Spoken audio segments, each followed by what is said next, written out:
এই সমস্ত খাবারই আসলে এক কথা যেটাকে বলা হয় ভেজাল খাবার। এবং এই খাবারগুলো সবথেকে বেশি যারা ক্রয় করে এটা হচ্ছে শিশুরা। হ্যাঁ, মানে শিশুদের জন্য ক্রয় করা হয়। এটা বড়রা সাধারণত খায় না। তো এর মধ্যে কি আছে? আমরা এখানে এসে যেটা পেলাম, এখানে কোনো খাদ্য প্রাণ নাই। এক কথায় কোনো খাদ্য কণার অস্তিত্ব নেই। সমস্তই শুধুই কেমিক্যাল।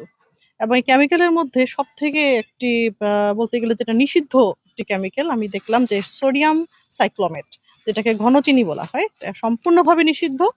এটি তারা ব্যবহার করছেন। এবং বিভিন্ন ধরনের ফ্লেভার এবং রং, যেগুলো ফুড গ্রেড এমন কোনো প্রমাণ বা সার্টিফিকেট বা এই ধরনের কোনো নথি তারা দেখাতে পারেন নাই। তাতে করে মনে করা হচ্ছে বা ধরে নেওয়া যায় যে এগুলো সম্পূর্ণরূপে মানুষের জন্য অস্বাস্থ্যকর এবং ক্ষতিকর।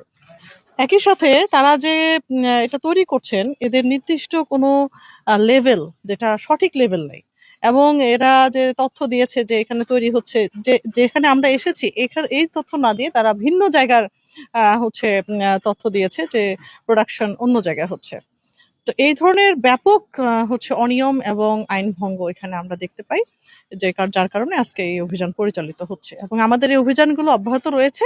সামনে আরো আমাদের কিছু তথ্য রয়েছে, সেভাবে আমরা অভিযান পরিচালনা করব। ধন্যবাদ।